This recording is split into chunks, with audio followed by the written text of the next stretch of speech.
أعوذ بالله من الشيطان الرجيم بسم الله الرحمن الرحيم السلام عليكم ورحمة الله وبركاته.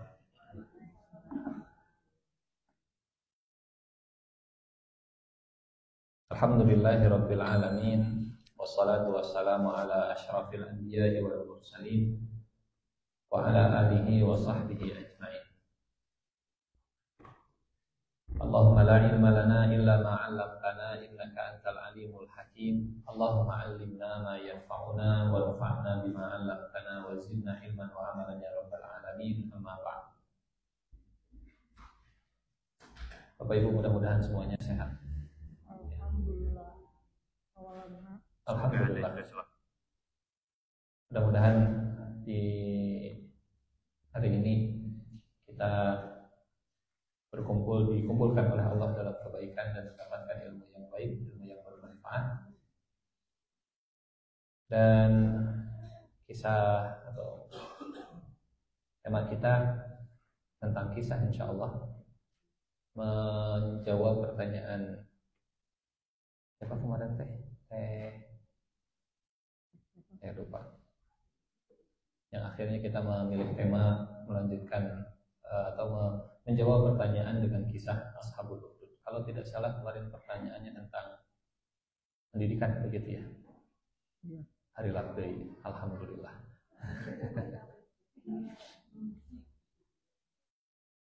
Pendidikan kalau nggak salah. Jadi ke anak. Itulah pokok nama. Akhirnya kita mengangkat tema tentang kisah Ashabul Ukhdud. Pakai kho ya, bukan Ashabul Ukhdud, Ashabul Ukhdud pakai kho. Dan kisah ini sangat panjang, diriwayatkan dalam Muslim, Sahih Muslim. Mudah-mudahan waktu kita cukup, insya Allah. Saya sudah siapkan 17 slide ya, yang relevan, yang relate dengan kita, insya Allah. Bapak yang Allah muliakan, kisahnya disampaikan oleh sahabat tadi, namanya Suhaib bin Sinan Ar-Rumi. Beliau ini, ya, Suhaib ini sahabat yang aslinya bukan orang Mekah. Aslinya Suhaib itu orang Romawi ya, Rumi, Ar-Rumi, Suhaib bin Sinan Ar-Rumi. Kata Suhaib, Rasulullah Sallallahu Alaihi Wasallam pernah bercerita, anna Rasulullah Sallallahu Alaihi Wasallam qala, saya sengaja ingin menyampaikan sesuai dengan nasnya, redaksi asli. Bayangkan yang cerita ini langsung Rasulullah SAW. Kata Suhaib, Nabi pernah bercerita, kana malikun fi man kana qablakum. Dulu, once upon a time, syahdan, umahalamu di novel. Karena dulu ada seorang raja ya, sebelum kalian, fi man kana qablakum, wa kana lahu sahirun, dan raja ini punya seorang tukang sihir. Nabi menyandingkan, atau cerita ini bermula scene-nya dibuka. Tampilan pertama, raja dan tukang sihir. Yang satu punya kekuatan memaksa, yang satu punya kemampuan mempengaruhi. Kalau dalam yang satu dominansnya, yang satu influence-nya. Kalau tes di SCU gitu ya. Yang satu punya otoritas, yang satu punya kemampuan untuk mempengaruhi. Dan sihir itu cara kerjanya membuat manusia melihat sesuatu yang tidak sesuai dengan fakta, meyakinkan orang, tapi keyakinan yang tidak dibangun di atas fondasi kebenaran. Kalau aslinya sudah 80 tahun, tapi dipoles demikian rupa supaya kelihatan seperti 18 tahun, itu namanya filter itu. Sihir itu membuat mata tidak melihat yang sesuai dengan fakta. Itu sihir. Membuat orang melihat hasil rekayasa. Itu sihir. Membuat rakyat melihat raja sempurna dan gak punya kekurangan. Itu sihir. Membuat rakyat melihat rajanya seperti Tuhan tanpa celah. Itu kerjaan sihir. Membuat raja yang berbuat salah tapi dipoles supaya tetap benar. Itu sihir. Jadi membolak-balikan kebenaran, kerjaan sihir. Memoles sesuatu supaya kelihatan perfect, itu sihir. Ya. Membuat orang lain punya persepsi yang tidak sesuai dengan realita, sihir. Dan sihir dari waktu ke waktu bisa berbeda-beda. Kadang media bisa jadi sihir, kadang survei bisa jadi sihir, kadang apalagi macam-macam gitu ya. Zaman sekarang sihir bisa beragam bentuknya. Intinya merekayasa fakta supaya kelihatan di mata manusia menjadi sesuatu yang sempurna, atau sebaliknya, yang tadinya baik jadi salah. Yang tadinya pasangan itu baik-baik saja, tapi dibuat di mata banyak salahnya, sampai tujuannya yufarriquna bihi bainal mar'i wa zawjih, untuk memisahkan suami dari istrinya, istri dari suaminya, pakai ilmu sihir. Padahal suaminya sempurna secara fisik misalnya, begitu, nggak ada masalah, tapi di matanya dibuat ada yang lebih baik di sana. Suami saya kekurangan, istri saya kekurangan, istri saya kurang ini, kurang itu. Ini kerjaan sihir. Ini raja yang tidak percaya diri, raja yang tidak berani tampil apa adanya, raja yang melibatkan tukang sihir. Kana malikun fi man kana qablakum wa kana lahu sahir. Falamma kabura, saat tukang sihirnya sudah kabur. Kaburo itu kabur besar. Sanes kabur bahasa Indonesianya. Falamma kaburo, maka ketika tukang sihirnya sudah menua, sudah semakin senior. Kelihatan dari belakang ya. Falamma kaburo qala lil malik, kata tukang sihir ke raja, inni qad kaburtu.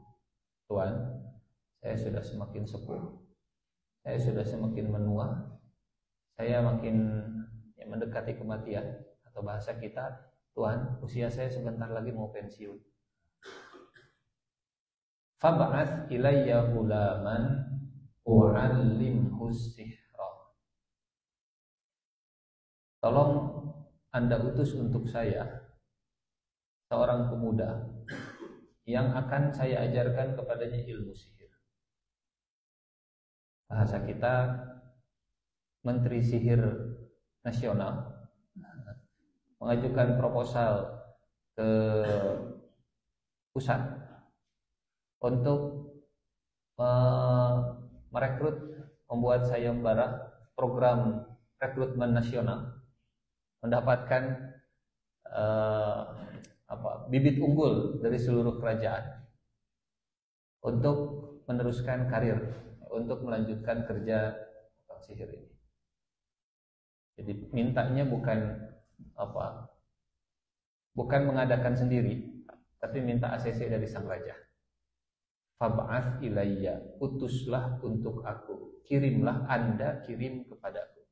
Jadi siapa yang merekrutnya? Raja. Biayanya dari mana? Dari raja. Tujuannya untuk apa? Untuk kepentingan raja juga. Saya akan buka program pendidikan, kursus sihir. Nanti link and match. Nanti selesai dari sini, selesai dari pendidikan saya langsung mendapatkan posisi ring satunya raja. Jadi Anda yang akan menyeleksinya, Anda yang membiayai rekrutmennya, saya nanti yang akan menggemblengnya, saya yang akan mendidiknya. Fab'as ilayya ghulaman wa'allimhu sihra. Dan Rasulullah Shallallahu Alaihi Wasallam menyingkat ceritanya. Ini kalau didramatisir ceritanya pasti panjang. Dari mulai pengajuan proposal sampai akhirnya ketemu satu orang, itu kan pasti bahasa orang mah ya birokrasi nah begitunya. Wah bendahara, wah cisok bikin flyer nak sebarkan di mana-mana. Gitu.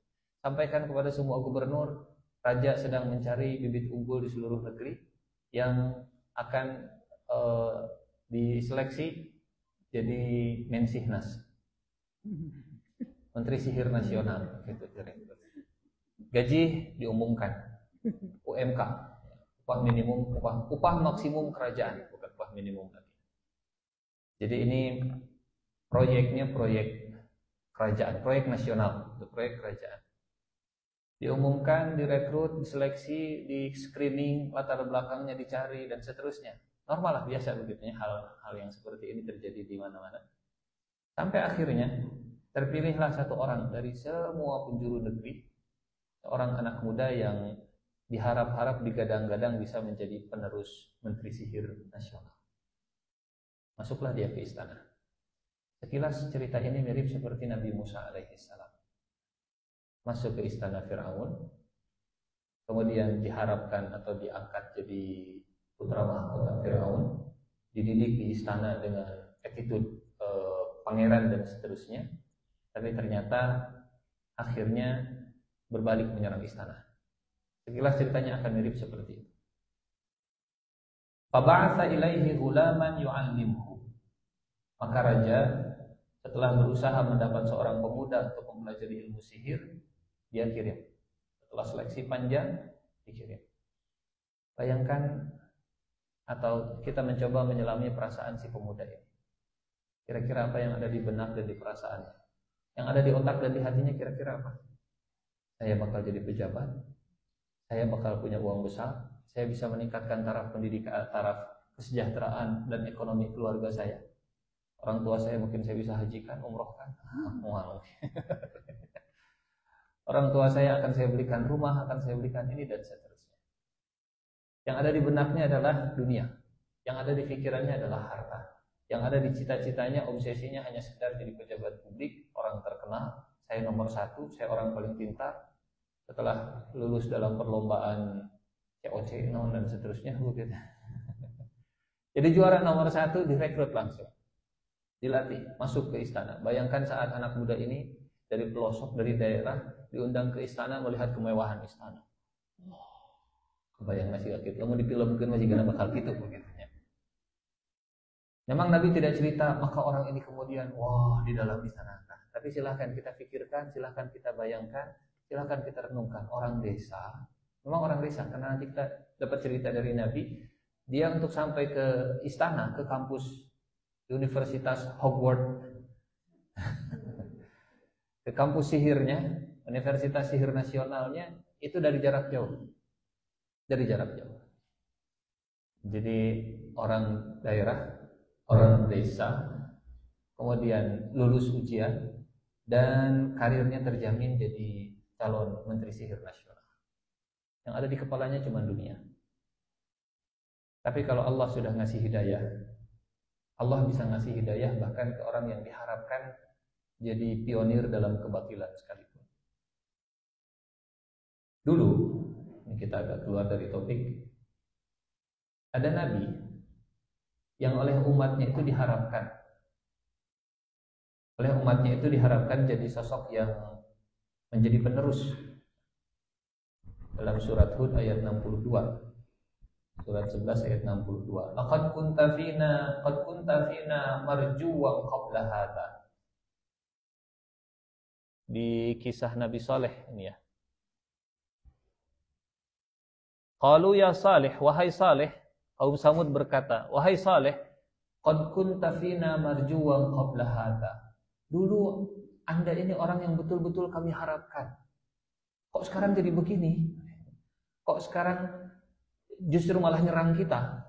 Kita menaruh harapan besar di masa depan negeri kita kaum Samud, itu di pundak Anda kami simpan harapan besar. Kok sekarang malah jadi begini Saleh?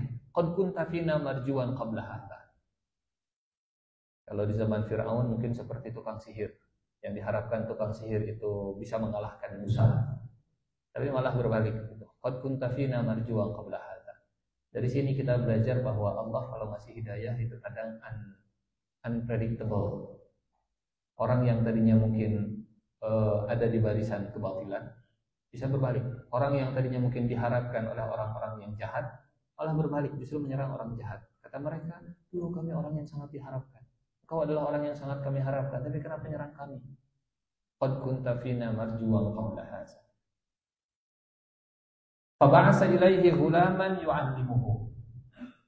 Maka raja berusaha mendapat seorang pemuda untuk mempelajari ilmu sihir itu. Singkat cerita, pemudanya terpilih.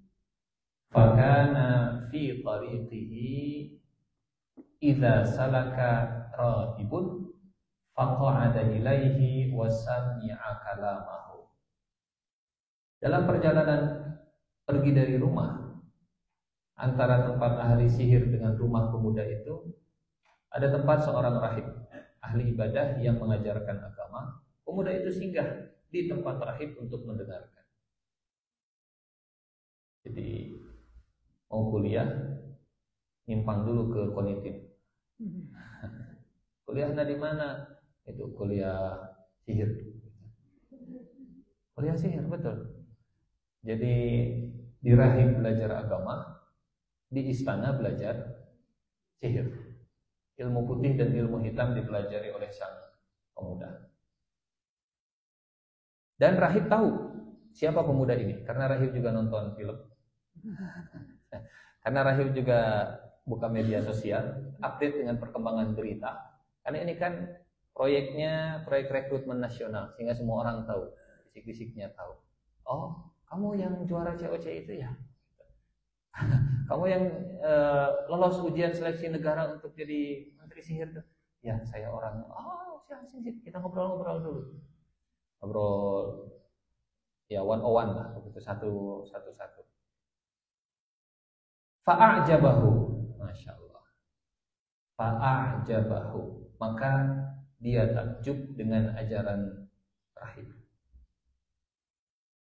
Takjub sudah jadi bahasa Indonesia, jadi bahasa Arab. A'jaba, ujub. Ujub itu merasa takjub dengan diri sendiri. Fa'ajabahu, takjub dengan ajarannya, takjub dengan retorikanya, takjub dengan penampilannya, takjub dengan tutur katanya, takjub dengan metode pendidikannya, takjub dengan segala halnya. Fa'ajabahu. Fakana idza ata sahir marra birrahibi wa fa'ada ilaihi. Kalau dia mau berangkat ke tukang sihir, dia lewat dulu ke rahib dan duduk untuk mendengarkan pengajiannya. Kuliah jam sabaraha? Jam 12. Berangkat dari rumah jam berapa? Jam 8. Kemana heula? Komitin heula. Awas heula. Fa idza ata sahir darabahu. Tapi karena ngaji dulu, akhirnya terlambat. Datang ke istana, datang ke kampusnya terlambat dan tukang sihirnya marah. Main fisik, main pukul. Jadi sehari-hari rumah, rahib, istana. Pulangnya istana, rahib, rumah. Berapa kali ngajinya? 2 kali. TPA pagi dan TPA sore. Dan kuliahnya cuma sekali siang hari. Nyampe ke istana dipukul karena terlambat. Nyampe ke rumah juga dipukul karena terlambat. Orang tuanya mukul, keluarganya mukul, dan tukang sihirnya juga mukul. Siapa yang gak pernah mukul? Rahibnya. Dorobahu dipukul di sini, dipukul di sana. Fasyaka dzalika ila rahib. rahib. Maka dia mengadu tentang kejadian itu kepada rahib. Kalau ada murid yang sudah berani curhat kepada guru, berarti sudah terbangun ikatan emosional dan ikatan batinnya. Kalau curhatnya ke orang tua, berarti ikatan emosionalnya dengan orang tua. Pak, aku tadi dibully di sekolah. Alhamdulillah, ceritanya ke orang tua. Tapi kalau ke orang tua nggak mau cerita, kalau ke ibunya, ke bapaknya nggak mau cerita, ceritanya ke teman, berarti siapa yang lebih nyaman? Teman. Di sini dipukul, di sana dipukul, ceritanya kemana? Ceritanya ke rahib. Tanda kalau rahib berhasil membangun ikatan batin. Karena dia sudah mulai syaka. Syaka itu curhat bahasa kita. Curhat. Pak Ustaz, nah, tunggulah di rumah. Tak lihat biru-biru. Oh, siapa yang mukul? Si bapak. Kenapa si bapak? Saya pulang telat gara-gara ngaji. Gara-gara Pak Ustaz. Dan Pak Ustaz nama tidak pernah maksa begitu ya. Mau ngaji mangga ayo ngaji. Mau ke kampus, silahkan ke kampus. Tidak menyalahkan rahibnya. Karena duduknya juga ya mau pulang-pulang silahkan. Enggak ditahan-tahan sama rahibnya lah. Ngaji can beres, kamu can beres bisi doraka. Enggak ditakut-takuti seperti itu. Dan rahibnya juga sadar pemuda ini dalam hatinya masih punya obsesi pengen jadi pejabat publik. Dan rahib ini nggak pernah melarang. Kalau kamu ngaji di saya, jangan pergi ke istana, pilih saya atau pilih tukang sihir. Rahibnya tidak pernah membuat anak muda ini dilema dalam memilih. Silahkan ngaji, kalau mau pergi silahkan pergi. Datang lagi, hayo orang ngaji deh. Mau pulang, silahkan pulang. Yang bikin terlambat rahibnya atau si pemuda ini? Pemuda ini yang bikin terlambat. Dia merasa nyaman, lama baru berangkat. Aduh, Pak Ustadz, punten pas jam sakieu, maka silahkan. Nanti pulang balik lagi. Lama ngaji begitunya tahsin. Cara orang. Tahsin, tafsir dan seterusnya lama. Pak Ustadz punten tos wengi mau pulang, silahkan pulang. Kesana telat, kesini telat. Yang bikin telat bukan rahibnya yang nahan-nahan, yang bikin telat karena pemudanya yang merasa nyaman dengan kalau bahasa Rasulullah fa'ajabahu. Ketakjuban itulah yang membuat rahib tadi jadi terlambat pergi dan terlambat pulang. Mudah-mudahan kita bisa hadir di pengajian yang membuat kita nyaman begitunya. Tekarawas keningan tos duhur deui. Tekarawas tos asar deui, tekarawas tos tengah 12 deui dan seterusnya. Fa'ajabahu. Kata rahib, faqala idza khashita as-sahir faqul habasani ahli wa idza khashita ahlak faqul habasani as-sahir. Sudah begini saja. Ini rahib yang bukan cuma bisa transfer knowledge, tapi rahib yang punya empati dan bisa memberi solusi. Bisa meraba rasa dan juga bisa ngasih solusi terbaik. Walaupun mungkin solusi terbaik itu rada-rada lah. Rada-rada. Kata sang rahib, kalau terlambat, bilang ada urusan keluarga. Saya keluarganya. Dan kalau pulang ke rumah, bilang ada pelajaran tambahan. Pelajaran tambahan. Di sini pelajaran tambahan. Aku ditahan oleh habasani sahir, habasani ahli. Jadi ya manusia begitu ya. Rahibnya manusia. Mungkin rahib ini ngasih solusi yang dalam tanda petik rada-rada ngegaleong, rada-rada tidak transparan. Tapi rahib ini mungkin memberi solusi yang lebih lebih proporsional. Karena kalau disebut kemana terlambat, ngaos heula pasti dikepret. Kenapa pulangnya terlambat? Ngaos heula. Di mana ngaosna? Di rahib. Kamu kan tukang sihir dan seterusnya. Mungkin solusi seperti itu juga bukan solusi yang baik begitu ya. Jadi kadang darurat membolehkan orang melakukan yang mahzurat. Kondisi darurat membuat rahib memberikan saran yang dilarang. Bilang ditahan keluarga dan ditahan tukang sihir. Padahal aslinya bukan rahib yang menahan, tapi pemuda tadi yang pengen duduk lebih lama. Habasani ahli, habasani sahir. Dan jawaban ini, jawaban yang bisa diterima oleh tukang sihir. Karena kalau keluarganya sudah, kamu nggak usah lanjut lagi studi, susah lagi nyari orang. Oke. Padahal ini sudah keluar biaya besar untuk merekrut bibit unggul negara. Dan kalau disebut ditahan tukang sihir, keluarganya juga nggak akan muncul. Karena ya ini perbaikan ekonomi keluarga nanti buat jadi pejabat publik begitu. Kalau dipukul tukang sihirnya marah dan akhirnya keluarga kita bisa kena hukuman dari negara. Tapi alasan aslinya nggak diceritakan. Habasani ahli, habasani sahir. Punten, sampai sini. Kira-kira siapa yang berhasil memenangkan hati sang pemuda? Rahib atau tukang sihir? Pendidikan mana yang berhasil meraih hati anak muda ini? Pendidikan yang menjanjikan karir atau pendidikan yang menyentuh hati? Yakin? Ini karirnya pasti, gajinya pasti, dan seterusnya, dikasih bekal teknis dan seterusnya begitunya supaya bisa jadi tukang sihir, atau yang ngobrol tadi dari hati ke hati, kemudian menyentuh fitrahnya, menyentuh emosinya, memberikan empati, nggak pernah memukul. Mana pendidikan yang lebih bisa menarik hati anak muda? Dan ini tentang pertarungan pendidikan antara pendidikan istana versus pendidikan rahib. Pendidikan istana yang diwakili oleh raja dan penyihir ini model pendidikan formal, terstruktur dari atas instruksi dari raja, berbasis kekuasaan dan berorientasi pada kepentingan penguasa. Lulus nanti bisa melayani kepentingan raja. Gaji nggak usah ditanya, kedudukan nggak usah ditanya. Yang jelas kamu hadir, kamu belajar, kuasai semua teknik, langsung dapat jaminan. Tapi kalau pendidikan rahib, ada jaminan dari rahib? Jaminan duniawi? Ada.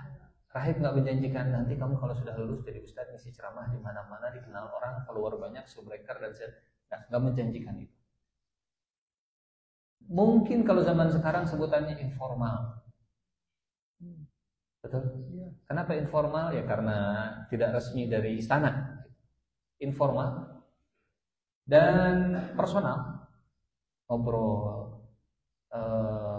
satu dengan satu, one on one gitu ya, berbasis hikmah, kebijaksanaan, dan berorientasi pada pencarian kebenaran. Ini yang dilakukan oleh rahib. Bapak Ibu punten, saya tidak sedang mengajak untuk meninggalkan pendidikan formal, bukan sedang meromantisasi pendidikan informal, tapi bagaimana metode rahib dimasukkan dalam pendidikan formal. Karena salah satu kelemahan pendidikan informal adalah skalanya. Dia ideal, tapi dia nggak bisa masif. Dia nggak bisa skala besar. Karena yang butuh pendidikan bukan cuma satu orang, yang butuh pendidikan banyak orang. Tapi yang formal kadang kehilangan ruhnya, kehilangan spiritualitasnya, kehilangan sentuhannya, hanya sekedar yang penting mah administratifnya lancar gitu. RPP dan seterusnya lancar, laporannya lancar, masukkan data lancar, setelah itu selesai. Tapi sentuhan spiritual, sentuhan empati, sentuhan hati ke peserta didiknya kurang. Menggabungkan dua hal ini yang ingin saya sampaikan, bukan jelek dia nggak begitu ya. Kita nggak akan mendikotomi dua hal, dua-duanya ada kelebihannya. Tapi dalam konteks cerita ini, metode pendidikan sang rahib berhasil memenangkan hati sang pemuda dan mengalahkan pengaruh sistem pendidikan formal istana yang diwakili raja dan penyihir. Apa saja yang menjadi faktor kemenangan kemenangan pendidikan sang rahib? Sentuhan ke hati, Kalau sebelumnya kita pernah membahas tentang surat Ar-Rahman sekilas, sudah ya? Ya, sambil melihat reaksi di wajahnya masing-masing. Surat Ar-Rahman, sekilas surat Ar-Rahman ayat pertamanya. A'udzubillahi minasyaitonirrajim. Bismillahirrahmanirrahim. Ar-Rahman 'allamal Qur'an. Yang Maha Pemurah, yang Maha Pengasih, yang mengajarkan Al-Qur'an. Sudah pernah yang kita singgung rasanya. Kenapa Allah memilih Ar-Rahman untuk mengajarkan Al-Quran, padahal Asmaul Husna yang lain juga ada banyak. Misalnya Al-Jabbar, Allamal Quran. Siapa Al-Jabbar? Allah juga. Al-Muntaqim, Allamal Quran. Al-Mutakabbir, Allamal Quran. Al-Zul Jalali wal Ikram, Allamal Quran. Kenapa yang dipilih mengajarkan Al-Quran? Asmaul Husna, Ar-Rahman.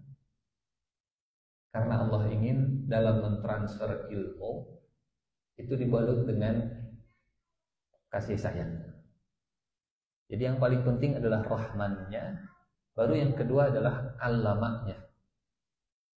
Ar-Rahman itu sentuhan ke hati, Allama itu masalah transfer knowledge, teknis dan seterusnya. Kalau hanya sekedar mengejar kompetensi, itu alam Al-Quran. Tapi kalau ingin membangun karakter dan mengikat hati, itu di Ar-Rahmannya. Mana yang lebih susah? Membuat cinta atau membuat bisa? Lebih susah membuat cinta. Membuat bisa dengan dipaksa juga bisa. Bisa baca, belum tentu cinta baca. Bisa ngaji, belum tentu cinta ngaji.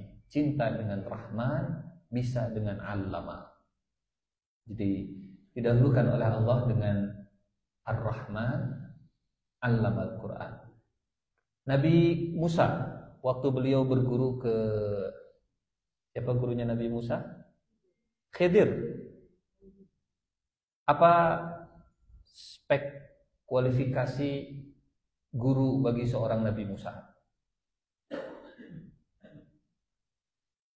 Guru bagi Nabi Musa itu punya kualifikasi seperti yang Allah sampaikan di ayat ke-65 surat Al-Kahfi. Lihat urutannya di ayat 65. Fawajada abdan min ibadina. 1. Atainahu rahmatan min indina. 2. Wa 'allamnahu min ladunna ilma. 3. Ada 3 hal yang Allah sebutkan tentang kualifikasi guru bagi Nabi Musa alaihissalam. Khidir itu sifatnya adalah abdan, rahmatan, ilman. Abdan min ibadina, hamba di antara hamba-hamba kami yang kami berikan kepadanya rahmat dan kami berikan kepadanya ilmu. Jadi hamba Allah yang penuh kasih sayang dan punya ilmu. Namanya nggak disebut di dalam Al-Quran karena yang penting adalah 3 sifat ini. Siapapun namanya, asal punya 3 sifat ini, silahkan menjadi guru yang terbaik bahkan kepada seorang nabi, rasul dan ulul azmi sekalipun. Abdan min ibadina, dia menghamba ke Allah, rahmatan. Jadi kadang banyak ya kalau cerita Khidir itu yang dimention adalah ilmu laduninya. Ilmu laduni dari ayatnya wa 'allamnahu min ladunna ilma. Padahal ilmu laduni itu nomor 3. Nomor 2-nya adalah rahmatan min indina. Nomor 1-nya abdan min ibadina. Penghambaannya, kasih sayangnya, baru yang ketiga ilmunya. Kalau di surat Ar-Rahman, Ar-Rahman 'allamal Qur'an. Rahmat dulu baru ilmu. Kasih sayang dulu terasa baru transfer knowledge.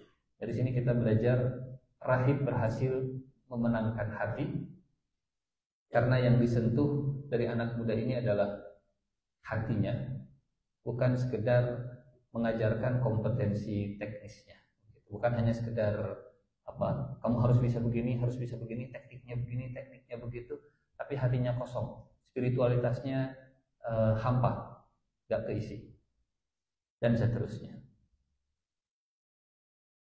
Lanjut ceritanya. Ya.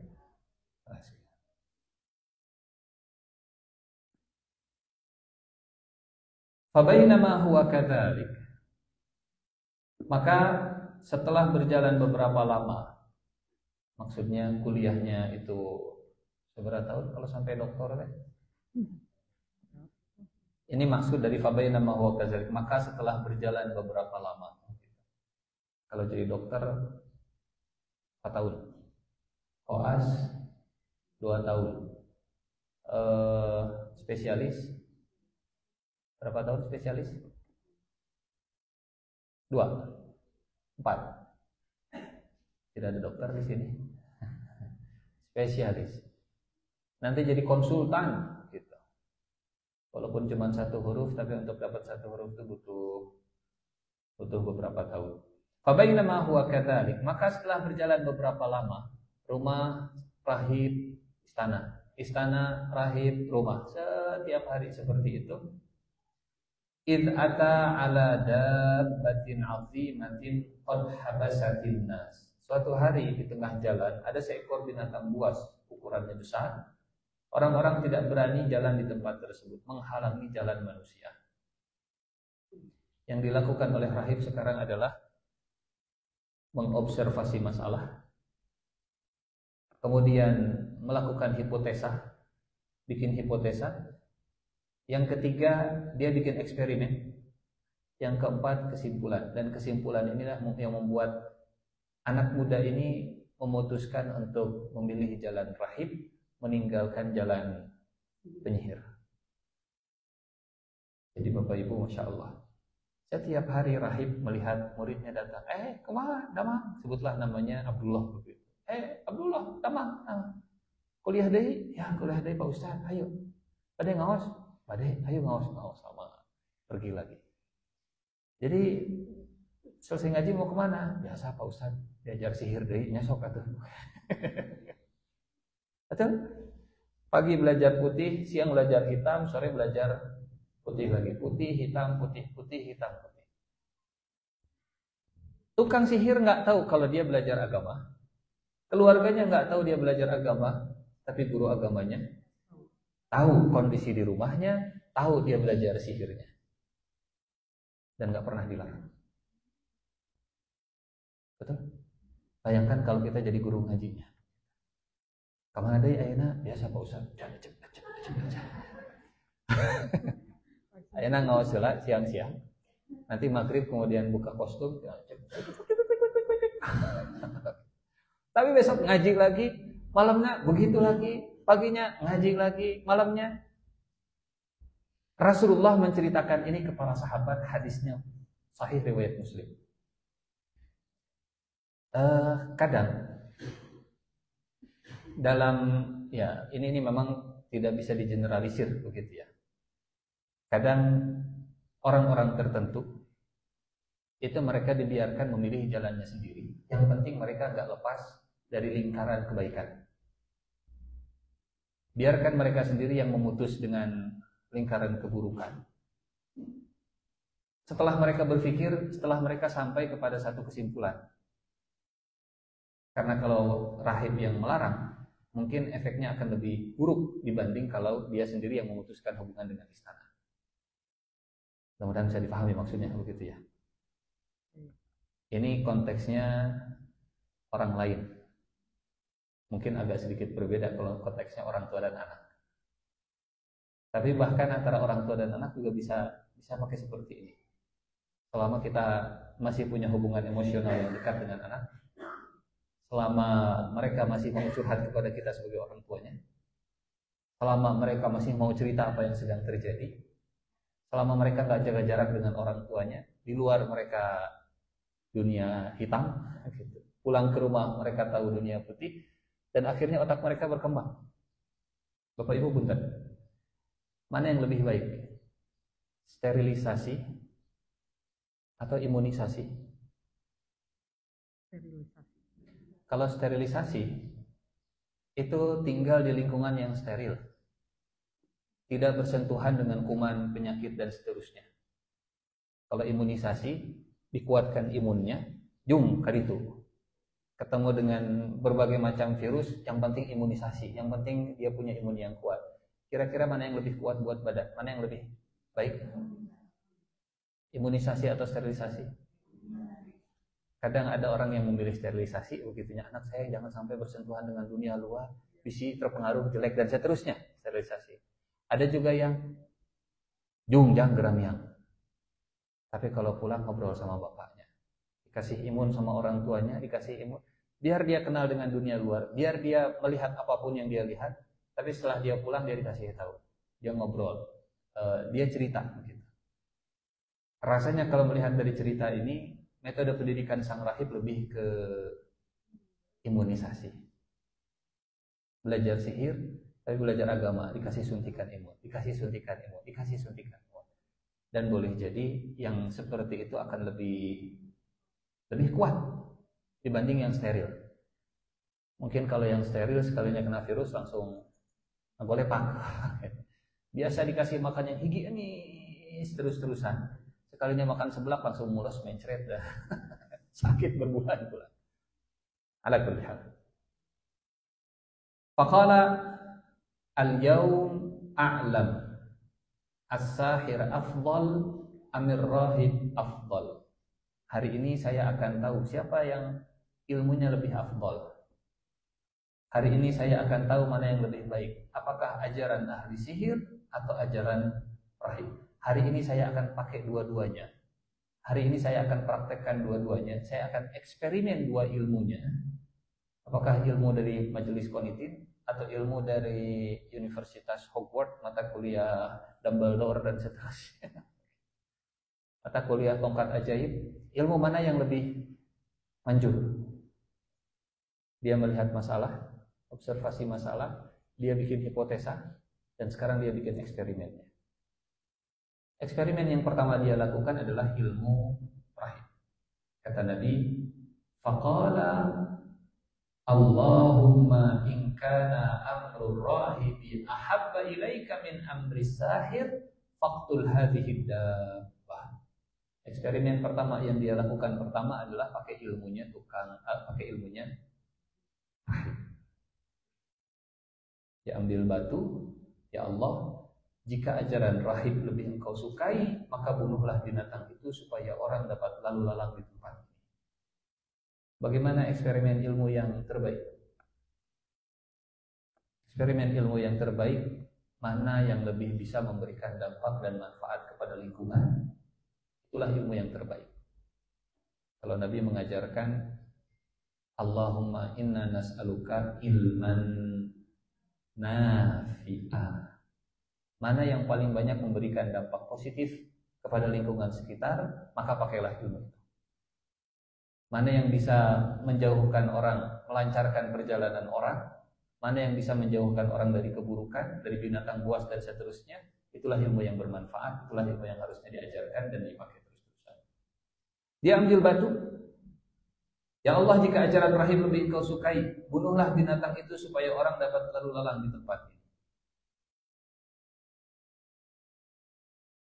Dan faromaha, dilempar batunya, faqatalaha, dengan batu yang kecil, pastinya bukan batu gede ya, karena kalau batu gede juga masih mudah nggak bisa ngangkat. Batu kecil dilempar dan akhirnya dia mati. Hewan buasnya mati. Faqatalaha. Wa matannas, orang-orang lalu lalang, orang-orang berkeliaran. Punten. Apa pandangan orang-orang ke anak muda ini? Jago ilmu sihirnya atau jago ilmu tauhidnya? Karena orang nggak tahu kalau dia belajar ke rahib. Yang mereka tahu ini anak muda lulus dalam kompetisi nasional, sekarang ilmunya dipraktekkan dan bisa menyelamatkan banyak orang. Jadi citra publik dengan hakikat aslinya itu beda gitu. Aslinya saya adalah murid rahib, walaupun orang menganggap saya adalah tukang sihir. Tapi biarlah anggapan orang saya ini tukang sihir, yang penting Allah tahu bahwa saya tidak pakai ilmu sihir, ya Allah. Faqatalaha wa madannas fa'atar rahib fa'akhbarahu. Setelah peristiwa ini dia datang ke rahib dan diceritakan semuanya. Punten, kalau sebelumnya cerita ke rahib tentang kesulitan, cerita ke rahib tentang pukulan, curhat ke rahib tentang siksaan, tentang hukuman. Sekarang cerita ke rahib tentang kesuksesan, kebahagiaan, hasil dari ilmunya dipraktekkan, begitu. Lulus dalam praktek di lapangan langsung bermanfaat ke orang lain. Rahib berhasil menjadi tempat sharing masa susah dan masa senang. Susah senangnya cerita ke rahib, bukan ke tukang sihir, juga bukan ke orang tua. Berhasil, rahmahnya itu sudah berhasil. Rahmahnya sudah berhasil. Faqala lahu rahib, kata sang rahib, "Ai bunai, antal yaum afdal minni." Ananda, Masya Allah, kini engkau lebih baik dariku. Hari ini engkau lebih baik dariku, engkau lebih afdal dariku. Kalau ada dosen yang bilang ke mahasiswa, kamu lebih baik dari saya. Kalau ada guru yang bilang ke muridnya, Anda lebih afdal dari saya. Kalau ada ustadz yang bilang ke jamaahnya, Bapak Ibu lebih baik dari saya. Ini mengikuti pendidikan sang rahib. Jangan gengsi untuk mengakui muridnya lebih baik daripada gurunya. Antal yauma afdal minni. Punten. Apakah kalimat sang rahib ini hanya sekedar lip service, atau kenyataan asli? Kenapa rahib menyebut pemuda ini lebih baik dari dirinya? Antal yauma afdal minni, hari ini kamu lebih baik dari saya. Karena ilmu, betul bahwa pemuda ini belajar dari rahib, tapi pemuda ini mempraktekkan apa yang sudah dia ajarkan kepada masyarakat. Jadi siapa orang yang terbaik? Khairun nasi anfa'uhum linnas. Sebaik-baik manusia, mereka yang paling banyak bersentuhan dengan manusia dan paling banyak memberikan manfaat. Mana yang lebih baik, yang jadi mercusuar tinggi tapi tidak ada yang merasakan manfaatnya? Orang cuma kagum, wah, hebat. Dengan orang yang mungkin tidak tinggi mercusuarnya, tapi naungannya itu banyak jadi tempat orang untuk berlindung. Kata Nabi, khairun nas anfa'uhum linnas. Orang yang membuat orang kagum karena tingginya dengan orang yang mungkin lebih banyak menyebarkan manfaat, lebih baik orang yang menyebarkan manfaat. Dan itu diakui oleh sang rahib. Saya gurunya, tapi kamu yang memberikan manfaat kepada lingkungannya, maka kamu lebih baik dari saya. Kamu lebih afdal dari saya. Antal yauma afdal minni. Qad balagha min amrika ma ara. Engkau sudah sampai kepada ilmu yang saya lihat ini luar biasa. Dan sebagai guru, sebagai seorang rahib, beliau menyampaikan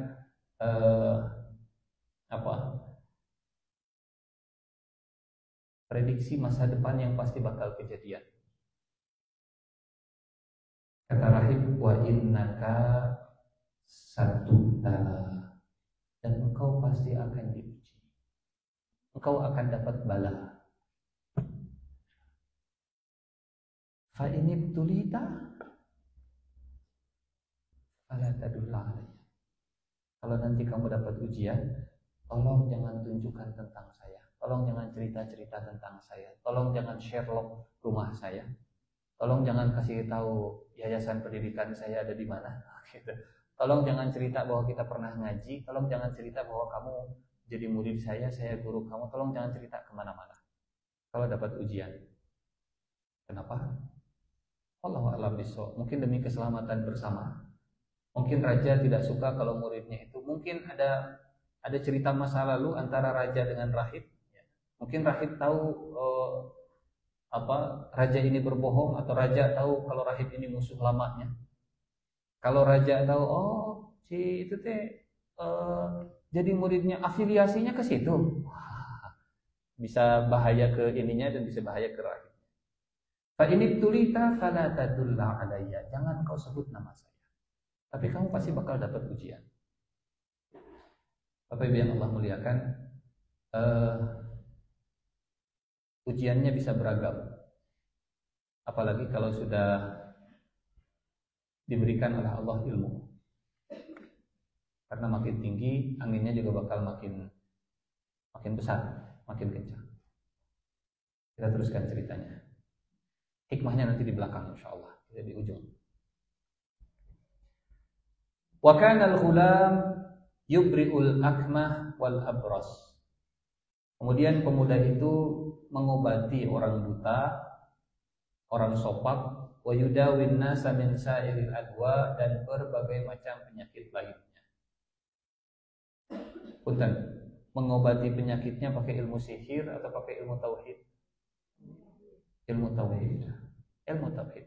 Tapi mungkin mayoritas orang masih menganggap dia ini pakai ilmu sihir, termasuk istana, termasuk raja, karena dia nggak declare, saya bukan tukang sihir, bikin postingan begitu, saya sudah putus hubungan dengan istana, saya tidak mau lagi jadi pejabat di istana, dan seterusnya.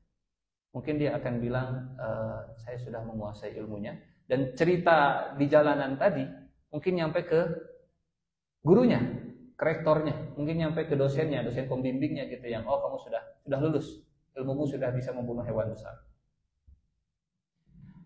Fasami'a jalisun lil malik kana qad amiya. Sampai kemampuan untuk menyembuhkan penyakitnya ini, beritanya itu sampai ke telinga jalisun lil malik. Jalis itu orang yang biasa duduk, dari kata jalasa yajlisu. Jalisun itu orang yang selalu membersamai duduk. Kalau bahasa kita mungkin one team pressnya, staf khususnya, pembisiknya, itu ya. Fasami ajalisun lil malik, raja punya dewan penasihat, dan salah satu dewan penasihatnya itu tunanetra. Dengar kabar kalau pemuda yang dulu direkrut jadi calon menteri sihir nasional itu ternyata bisa menyembuhkan. Ceritanya begitu. Ada asistennya yang bilang, Paduka, ada apa? Itu si Fulan, si Bapak Abdullah, si Mas Abdullah. Kenapa Mas Abdullah? Dia ilmunya hebat, sihirnya hebat luar biasa. Banyak orang yang sudah bisa disembuhkan. Oh gitu. Paduka, kita datang ke si Mas Abdullah, barangkali Paduka bisa sembuh lagi. Karena tukang sihir istana, si penyihir utama nggak bisa menyembuhkan. Ya sudah, kalau gitu minta jadwalnya, kita akan datang ke sana. Fasami ajalisun lil maliki kana qad amiya, seorang pembesar di lingkaran istana raja, dia sudah buta, mendengar kabar pemuda tersebut. Fa'atahu bihadaya katsirah. Namanya pembesar, namanya pejabat, duitnya banyak, entah dari mana duitnya, pokoknya banyak lah. Datang ke pemuda ini, ngasih hadiah. Kemudian kata, sebutlah namanya, siapa namanya kira-kira? Jalisun lil malik, sebutlah namanya, tubuh namina. Sebutlah namanya Bapak Suhud misalnya. Bapak Suhud. Kata Pak Suhud ke Mas Abdullah, Mas Abdullah, mahahuna laka ajma. Semua yang ada di sini saya berikan untuk engkau. In anta syafaitani, kalau Anda bisa menyembuhkan mata saya yang tidak bisa melihat ini. Ambil hadiahnya setelah engkau berhasil menyembuhkan saya. Jadi bukan berobat dulu, sembuh, keluar invoice. Nah. Tapi cek kosong, silahkan isi, tapi sembuhkan saya dulu. Gitu. Cek kosongnya silahkan isi, terserah. Mahahuna, uangnya sudah dikumpulkan. Emasnya sudah disediakan di depan mata. Yang penting sembuhkan saya. Mahahuna laka ajma. In anta syafaitani. Kata Mas Abdullah sang pemuda, faqala inni la ashfi ahadan. Pak Menteri, kalau Pak Menteri dengar saya bisa menyembuhkan, kalau Pak Menteri baca berita saya buka praktek dan bisa menyembuhkan banyak orang, Mas Menteri, Pak Menteri salah informasi. Loh, jadi Anda nggak bisa menyembuhkan? Saya tidak bisa menyembuhkan. Katanya, kata asisten saya, Anda bisa menyembuhkan. Banyak orang yang sudah sembuh gara-gara datang ke Anda. Bukan saya yang menyembuhkan. Tapi faktanya banyak orang yang sembuh. Betul, tapi bukan saya yang menyembuhkan. Jadi siapa yang menyembuhkan? Yang menyembuhkan Allah, Mas Menteri. Oh, Allah yang menyembuhkan. Jadi Allah bisa menyembuhkan. Allah bisa menyembuhkan. Kalau Pak Menteri percaya Allah bisa menyembuhkan, saya akan berdoa ke Allah untuk menyembuhkan. Jadi popularitasnya sampai ke istana tidak membuat dia lupa bahwa Allah lah yang menyembuhkan. Kadang orang kalau sudah populer kemudian hebat tepuk dada aing ya kemamang ya begitu. Allahnya lupa. Allahnya lupa. Seperti Qarun. Dulu Bapak Ibu, Qarun itu lingkaran satunya Nabi Musa. Ring satunya Nabi Musa, Qarun. Dakwah ikut dakwah, ngajar ikut ngajar, ngaji ikut ngaji dan seterusnya. Tapi seiring dengan waktu harta bertambah. Qarun ke mana? Aduh, kela sibuk muda gojek Pak Musa. Qarun sini ngaji, kela ya ngurus cabangnya rada hese. Makin lama makin jaga jarak, makin menjauh dari Nabi Musa. Dan ringnya berganti, bahkan lebih dekat kepada Firaun. Maka doanya Nabi Sulaiman gimana? Rabbi auzi'ni an ashkura ni'mataka allati an'amta alayya wa ala walidayya wa an a'mala sholihan tardahu wa adkhilni bi rahmatika fi ibadikas salihin. Masukkan saya dengan rahmatmu dalam golongan hamba-hamba yang soleh. Wahai Tuhanku, limpahkanlah rasa syukur kepadaku atas nikmat yang telah Engkau berikan kepadaku dan kepada orang tuaku. Ditutup doanya dengan masukkanlah aku ke dalam golongan hamba-hambamu yang soleh. Jangan sampai nikmat yang Engkau berikan kepadaku membuatku jauh dari lingkaran orang soleh. Karena kadang salah satu ujiannya dikasih nikmat, jaga jarak dengan lingkaran kebaikan. Hari ini mengerti kondisi saya, jaga jarak, menjauh, jaga jarak, muntaber, ganti circle, beda, berjarak. Qarun begitu dulu. Qarun dulunya ini dalam surat Al-Qasas. Inna Qaruna kana min qaumi Musa fabagha alaihim.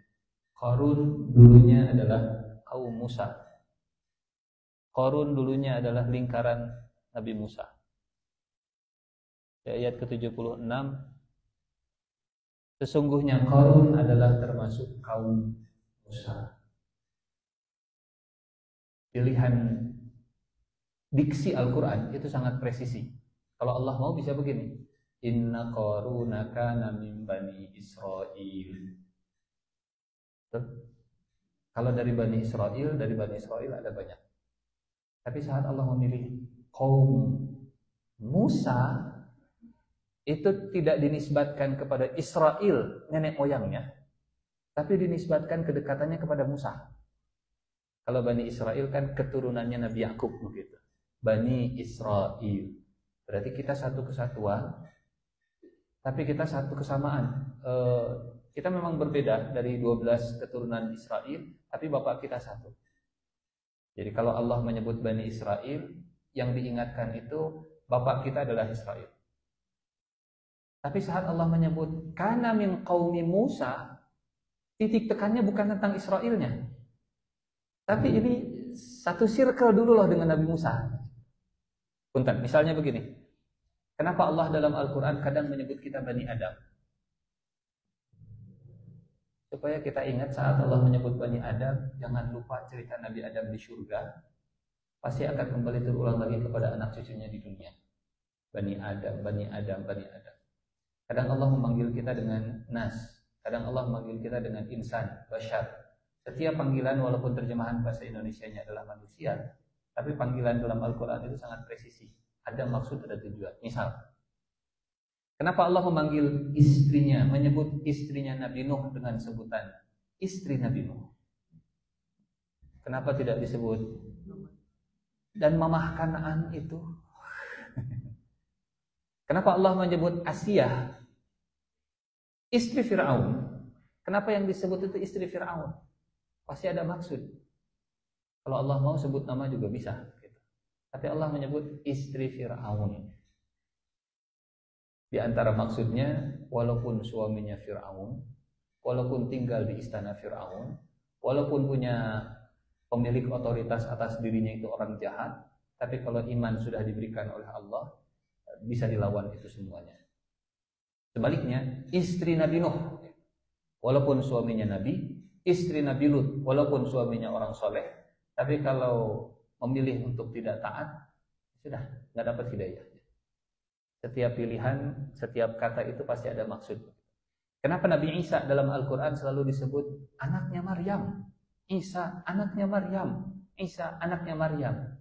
Kira-kira apa tujuannya? Dia bukan anak Allah. Dia anak Maryam. Isa bin Maryam. Isa bin Maryam.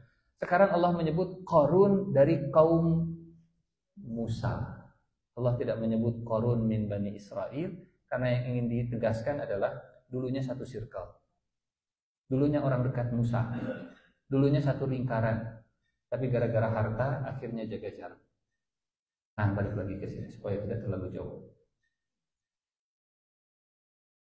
Popularitasnya sampai ke istana, dan saat datang orang istana untuk berobat, pemuda ini tidak melupakan Allah Subhanahu wa taala. Inni la ashfi ahadan. Tuan Raja, kalau Tuan Raja mendengar saya menyembuhkan banyak orang, berarti Tuan Raja sudah kena hoax, kena prank, atau clickbait di YouTube-nya gitu. Salah informasinya. Lalu siapa yang menyembuhkan? Innama yashfi Allah. Yang menyembuhkan adalah Allah. Fa in anta amanta billah da'autullaha fasyafa. Selama engkau mau, kalau Tuan Raja mau beriman ke Allah, saya akan doakan semoga Allah menyembuhkan Tuan Raja. Entah apa yang menjadi motivasi Raja untuk beriman ke Allah, apakah kesembuhan? Terima saja dulu imannya. Pak, Bu, punten. Kalau ada orang bersyahadat dan motifnya pengen dapat uang zakat, tolak jangan Islamnya. Kalau ada orang masuk Islam karena takut dibunuh di bawah kilatan pedang, tolak jangan Islamnya. Kalau ada orang datang ke pengajian sugan menang konsumsi, usir jangan. Jangan. Betul? Apapun motifnya, selama dia sudah beriman ke Allah, terima dia sebagai orang yang beriman ke Allah. Perlakukan, bahkan Nabi memperlakukan orang munafik di Madinah seperti Nabi memperlakukan orang Muslim pada umumnya. Bahkan Nabi pernah menegur siapa? Usamah bin Zaid. Pernah dengar ceritanya ya? Usamah bin Zaid lagi perang. Kemudian ketemu orang yang kepepet, dikejar sama Usamah bin Zaid. Pas mau dihabisi, kata orang ini, asyhadu an la ilaha illallah, asyhadu anna Muhammadar Rasulullah, asyhadu an la ilaha illallah. Kata Usamah bin Zaid, waduh. Dihabisi, dibunuh. Beritanya viral sampai ke Rasulullah, ditegur, dipanggil Usamah bin Zaid. Apa benar engkau membunuh orang yang sudah mengucapkan la ilaha illallah? Kata Usamah, betul ya Rasulullah. Kata Nabi, kenapa? Ya Rasulullah, dia syahadat karena takut dengan kilatan pedang saya. Kalau dia memang mau masuk Islam, syahadat ya sebelum perang lah harusnya. Kata Nabi, asyaqqa an sadri. Engkau sudah belah dadanya sehingga engkau menjudge isi hatinya. Enggak ya Rasulullah. Asyaqqa an sadri. Sampai Nabi mengulang-ulang berkali-kali. Asyaqqa an sadri. Kata Usamah bin Zaid, andai saya baru masuk Islam sekarang. Jadi itu kesalahan besar, menghabisi orang yang mengucapkan la ilaha illallah, apapun motifnya, terima saja dulu. Kira-kira apa motifnya Menteri raja untuk bersyahadat, beriman ke Allah? Ingin sembuh. Terima? Dikabulkan? Disembuhkan? Sembuhkan. Kadang langkah pertama mungkin tidak selalu lurus, tapi kalau jujur selalu minta ke Allah diluruskan, pada akhirnya Allah akan luruskan. Ihdinas siratal mustaqim. Kalibrasi ya Allah hati saya supaya lurus. Ihdinas siratal mustaqim. Kita pernah cerita tentang mu'allaf dan mustahik zakat ya. Pernah kan? Mustahik zakat itu salah satunya adalah mu'allaf. Betul? Iya, yang dapat. Coba kita lihat surat apa itu? At-Taubah. Ayat keberapa? At-Taubah ayat ke-100. Mana At-Taubah? At-Taubah ayat 103. Khuz min amwalihim. Bukannya. Yang mustahik zakat? Innamas shadaqatu lil fuqara'i wal masakin wal 'amilin 'alaiha wal mu'allafati qulubuhum. Ayat ke-60. Sesungguhnya zakat itu ini nih. Zakat itu untuk orang fakir, lil fuqara'i wal masakin untuk orang miskin, wal 'amilin untuk pengurus, wal mu'allafati qulubuhum dan yang dibujuk hatinya untuk masuk Islam. Mu'allaf itu dari kata allafa yu'allifu, ta'liful qulub, yang diikat hatinya. Kadang untuk mengikat hati seseorang kita pakai materi. Zakat kan begitu konsepnya. Mustahik yang ketiga, mustahik yang keempat, fakir, miskin, amilin, pengurus, dan mu'allaf. Supaya dia kuat dalam berislamnya, maka kita kasih materi dari zakat. Betul? Jadi, apa Ustaz?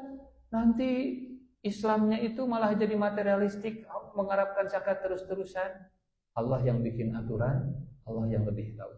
Mungkin untuk awal-awal mengikat hati pakai zakat, pakai sesuatu yang dia suka, pakai harta. Tapi seiring dengan waktu, apakah mu'allaf itu seumur hidup? Enggak mu'allaf seumur hidup. Abi mah mu'allaf sudah 20 tahun, enggak. Oke. Bukan mu'allaf lagi. Hatinya sudah terikat, hatinya sudah kokoh dalam Islam, dia bukan mustahik lagi. Tuh. Salah satu mustahik zakat adalah yang dibujuk dan diikat hatinya. Kalau sudah terikat sudah bukan mustahik lagi. Gunakan konsep mu'allaf dalam zakat ini untuk banyak hal. Mungkin untuk dibujuk supaya mau ngaji, ngaos yuk, alim ku bapak di pasihan iPhone 16 Pro Max 2 tera. Setiap ngaji satu iPhone. Wah. Mendingan bapak nanu ngaji sekarang ya. Mungkin awal-awal begitu. Ngaos yuk. Rem ke diajak jalan-jalan ke mall. Jalan-jalan hungkul. Dari balanja. Naon? Teh, naon? Kerudung lah teh. Alim kerudung, megelis, alim. Kalau mau di kerudung, kumamah di pasihan motor. Kayak motornya di kerudung. Wal mu'allafati qulubuhum. Tapi kalau nanti sudah terbiasa pakai kerudung, ya urusan motor ditarik deui kumangke lah. Ala kelihatan. Jadi mengikat hati bahkan untuk sesuatu yang besar, Islam. Syahadat yang jadi pintu masuk ke dalam Islam. Dimulai dengan zakat, dimulai dengan pemberian harta. Wal mu'allafati qulubuhum. Ke masjid yuk subuh. Ampun. Mau hadiah enggak kalau ke masjid? Mau. Apa hadiahnya? Pahala. Pahala kita jawab. Pahala enggak kelihatan. Hayang naon atuh? Uang jajan atau pokoknya kalau sholat subuh di masjid nanti dikasih uang jajan setiap harinya 2.000. Nah, Wal mu'allafati qulubuhum, sampai terikat hatinya dulu. Kalau sudah terikat, kalau sudah terbiasa, kalau sudah merasakan nikmatnya, dikurangi. Zakat untuk orang yang jadi mu'allaf itu nggak seumur hidup jadi mu'allaf. Nggak seumur hidup jadi mu'allaf. Nggak mungkin disebut mu'allaf seumur hidup. Sudah merasakan nikmatnya, sudah kuat dalam komitmen berislamnya, sudah dia bukan mustahik zakat lagi. Jadi saya secara pribadi belajar dari konsep zakat dan mu'allaf ini, memandang bahwa memberikan reward untuk sebuah amal sebagai daya tarik awal, insya Allah tidak menumbuhkan materialistis begitunya. Karena kalau sudah merasakan nikmat, reward itu akan terasa kecil dibandingkan dengan kenikmatan yang dia rasakan sendiri. Wallahu a'lam bishawab. Balik lagi ke sini. Kita lagi membahas apa tadi? Fa'amana billah. Apa yang jadi motivasi pejabat istana untuk beriman ke Allah? Mungkin dia pengen matanya sembuh, tapi disembuhkan oleh Allah. Didoakan dan disembuhkan. Fasyafahullah. Dan sekarang matanya sudah bisa melihat. Kalau kemarin-kemarin datang ke istana mungkin harus pakai asisten, dituntun pelan-pelan. Sekarang datang ke istana sendirian. Duduk tidak harus raba-raba, duduk di samping raja. Raja mungkin bingung. Mas, saya melihat bisa berapa? 5. Salah kayaknya. Bisa berapa? 4, ya 10, ya hiji. Itu naon? AC. Itu naon? Kipas angin. Sembuh. Fa'ata al-malik fajalasa ilaihi kama kana yajlis. Tidak ngambil cuti. Cuti Tuan Raja, cuti apa? Cuti berobat. Berobat 1 hari, disembuhkan hari itu, besoknya kerja lagi. Ketemu lagi dengan raja. Faqala lahul malik, kata raja, man radda 'alaika basaraka. Mas, bisa melihat? Bisa. Sembuh. Berobat di mana? Berobat di pemuda tadi. Siapa yang menyembuhkan? Allah. Ngomongnya di depan siapa? Raja. Berani? Sangat berani. Kemarin berobat, kemarin gak bisa melihat, kemarin sembuh, sekarang ngomong Allah di depan raja. Dia nggak ngambil cuti 3 hari misalnya atau 3 bulan, menikmati mata untuk senang-senang dengan wah ternyata Pangandaran itu indah ya, wah ternyata laut itu indah, dan seterusnya. Tapi dia langsung menyampaikan keesokan harinya kama kana yajlis, seperti hari-hari biasa, dan langsung Allah, Tuhanku Allah. Rabbi. Qala walaka rabbun ghairi, engkau punya Tuhan selain saya? Artinya sang raja itu menuhankan dirinya sendiri. Tapi asisten raja atau sang menteri tahu kalau rajanya bukan Tuhan. Ya, Tuhan mencret. Banyak Tuhan murilit. Kalau memang dia Tuhan, atau di kamari atau saya disembuhkan. Kan dari kamari saya begini. Betul? Siapa yang menyembuhkan? Tuhan saya. Kamu punya Tuhan selain saya? Ya, atau dirinya Tuhan mati kamari kayak menyembuhkan. Rabbi wa rabbuka Allah. Tuhanku, Tuhanmu Allah. Keberanian sang menteri bicara kebenaran di depan raja. Kata Nabi, itulah seafdolnya jihad. Afdolul jihad kalimatu haqqin inda sultanin jair. Seafdol-afdolnya jihad menyampaikan yang benar di depan pemimpin yang zalim. Langsung ke orangnya. Jadi ke gedung DPR lah sekalian. Kabogor sekalian. Ketemu sama orangnya langsung. La ilaha illallah Muhammadur Rasulullah. Langsung ke orangnya. Paling afdol. Fa'akhadahu falam yazal yu'adzibhu hatta dalla 'ala al-ula. Marah si raja dan akhirnya disiksa si menteri ini sampai keluar nama, ya saya diajarkan ini oleh Mas Abdullah yang dulu kita rekrut supaya jadi menteri sihir negara. hatta dalla 'alal ghulam. Dan akhirnya raja mengeluarkan perintah, mengeluarkan surat panggilan supaya sang pemuda ini datang ke istana, diinterogasi langsung oleh raja. Faji'a bil ghulam, didatangkanlah sang pemuda. Namun didramatisir mau begini, raja murka, kemudian memanggil panglima. Panglima, sini. Ada apa Tuan Raja? Panggil si Abdullah. Ada apa Tuan Raja? Panggil, saya pengen interogasi. Kira-kira yang datang ke rumah si pemuda ini berapa orang? Banyak. Pasukan khusus datang. Siapa? Buka. Kami dari istana. Pas dibuka, di luar sudah banyak orang. Kita orang-orang kan bingung. Ini ada apa dari istana? Baju rapi, pakai aparat semuanya datang.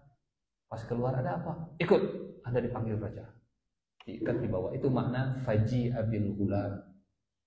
Mungkin mirip seperti Nabi Ibrahim yang diseret dari rumahnya untuk disidang di depan publik. Dan al-ghulamnya tenang, nggak panik, nggak demam panggung gitu ya, nggak tiba-tiba beser atau keluar keringat dingin, tenang, santai. Faqala lahul malik, singkat cerita dibawa ke istana, ketemu dengan raja, kemudian raja nanya, Bapak Ibu perhatikan bahasa sang raja, karena ini bahasa yang berbahaya kalau tidak waspada. Kata raja, "Ai bunai, qad balagha min sihri kama tubri'ul akmah wal abros." Ananda putraku, kan tua, raja sudah tua, sementara ini masih muda. "Ai bunai, anakku sayang." Bunai itu panggilan yang apa? Kasih sayang begitu ya. Kalau anakku biasa ya ibni. Ya ibni itu panggilannya anakku. Kalau oh my beloved son, oh anakku sayang. Ananda, sihirmu luar biasa. Saya dengar sihirmu sudah bisa menyembuhkan yang buta, yang sopak dan lain-lain. Nabi pilihan katanya presisi. Kata Nabi saat menceritakan kata-kata raja, Ananda, padahal sebelumnya marah. Gitu. Padahal sebelumnya, siapa yang mengajarkan kamu kalau kamu punya Tuhan selain saya? Si anak muda itu. Pas ketemu anak muda. Ayo bunai, anakku sayang. Ngeri tidak bahasa begitu? Ngeri. Ayo bunai, saya dengar sihirmu bisa menyembuhkan yang buta, sopak dan lain-lain. Kalau tidak waspada dengan bahasa politisi, di belakangnya marah, tapi yang keluar itu halus, bisa kena racunnya. Bisa kena racunnya. Bukan Islam itu bertentangan dengan politik, tapi kadang ada segelintir politisi yang menyimpan racun dalam madu. Luarnya madu, dalamnya racun. Ayyunai qad balagha min sihrika. Sihirmu. Raja tahu tidak kalau si anak muda ini mengajarkan tauhid? Tahu. Dari mana tahunya? Dari Sumedang tahu itu. Dari si menteri tadi. Dari menteri tadi. Adalah alal ghulam. Tapi raja pura-pura tidak tahu. Dan ini yang paling berbahaya. Kalau ketemu orang yang pura-pura tidak tahu. Pura-pura enggak tahu padahal dia tahu semua. Ayyubunai qad laqad min sihri kama tudriul akmah wal ab. Wa taf'al dan kau melakukan ini dan kau melakukan ini. Kalau tidak hati-hati atau kalau si anak muda ini diam, berarti anak muda ini mengiyahkan yang dia lakukan semuanya ini adalah sihir. Betul? Tapi kata anak muda ini, tidak wahai Tuan Raja, inni la ashfi ahadan, innama yashfi Allah. Saya tidak melakukan praktek sihir. Ilmu yang saya dapatkan dari istana ini tidak saya pakai. Saya belajar yang menyembuhkan itu Allah.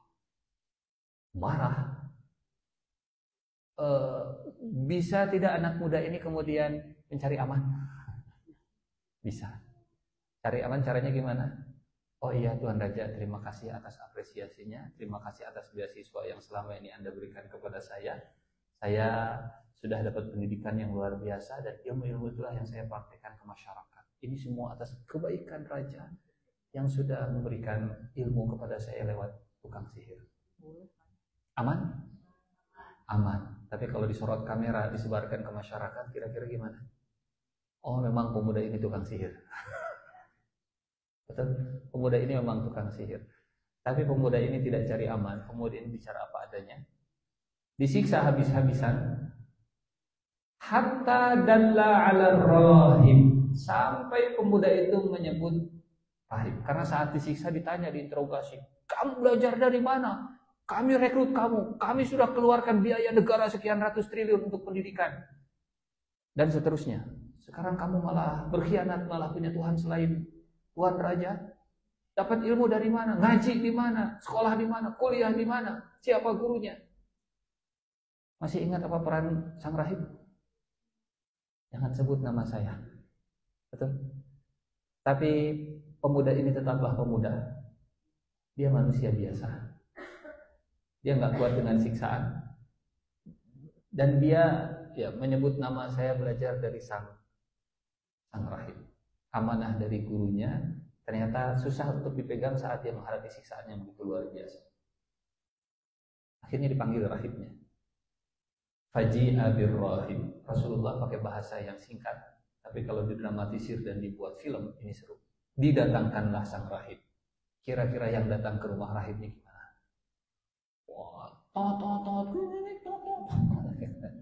Datang dengan semua pasukan, kemudian didorong. Keluar. Ada apa? Keluar. Anda dipanggil raja. Sepertinya murid saya membocorkan rahasia. Betul. Kecewa tidak jadi guru ke murid? Wallahu a'lam. Mungkin dia juga sudah tahu engkau akan diuji, dan kalau sudah diuji jangan sebut nama saya. Mungkin ujiannya sangat berat sampai akhirnya nyebut nama dirinya. Datang ke istana, ketemu 3 orang. Ada 3 orang, ada rahib, ada pemuda, ada satu lagi menteri. Bayangkan sang rahib ketika ketemu pemuda. Pak Ustaz, punten. Jika nama gitu ya. Sepertinya begitu. Memang Rasulullah tidak cerita, tapi silahkan bayangkanlah begitu dramatisir ceritanya. Maafkan saya Pak Ustaz, saya nggak kuat disiksa Pak Ustaz, lihat punggung saya sakit Pak Ustaz. Ya sudah, nggak apa-apa. Sing sabar. Inilah yang saya sebutkan, wa innaka satu kala. Kamu pasti bakal diuji. Punten pisan Pak Ustaz. Sudah, nggak apa-apa. Sekarang kira-kira siapa yang bakal disiksa lebih dulu, dieksekusi lebih dulu? Ini ada 3 orang, menteri, rahib, pemuda. Yang terakhir bakal disiksa siapa? Kenapa pemuda yang terakhir disiksa? Karena dia pemuda harapan bangsa. Bangsa mengharapkan menteri sihir nasional. Jadi pemuda ini pemuda harapan. Pemuda harapan raja lah, bukan pemuda harapan bangsa. Pemuda harapan raja. Sementara kalau rahib, dia nggak ada harapan sama sekali. Dan kira-kira siapa yang punya basis massa lebih banyak, pendukung lebih banyak? Menteri atau rahib atau pemuda? Yang punya basis massa lebih banyak pasti pemuda. Karena kalau rahib, dia tinggalnya menyendiri, muridnya cuma 1. Kalau menteri tinggalnya di istana, gaulnya sehari-hari dengan raja, gitu ya. Memang jabatannya tinggi, tapi nggak punya pasukan di bawah. Setelah kita tahu di Mabeskeun, begitunya. Diangkat ke atas, tapi nggak megang kendali pasukan. Yang banyak berinteraksi dengan massa, yang suka bakti sosial kemana-mana, buka pengobatan gratis, ya, tapi tidak malpraktek. Buka pengobatan gratis itu si pemuda. 1, dia harapan raja. 2, dia punya basis massa. Maka yang paling terakhir disiksa pasti si pemuda ini. Sekarang rahib dengan menteri, siapa duluan kira-kira yang bakal disiksa? Faji'a birrahib faqila lahu irji' an dinik. Rahib sini, kembali kepada agama nenek moyang, atau gergaji datang, gergaji mesin. Ini miksyar, miksyar itu gergaji. Kalau zaman dulu mungkin gergaji biasa, mungkin zaman ayeuna mah gergaji mesin lah begitu. Balik ke agama nenek moyang atau digergaji? Bolehkah sang rahib memilih rukhsah? Rukhsah itu keringanan. Bolehkah sang rahib kemudian memilih, baik, saya akan kembali ke agama nenek moyang, saya akan tinggalkan Allah sebagai Tuhan dan Anda Tuhan saya. Boleh tidak? Bisa, boleh. Hati dan ini bisa. Para ulama berbeda pendapat. Masya Allah. Boleh kalau hatinya tetap. Para ulama berbeda pendapat.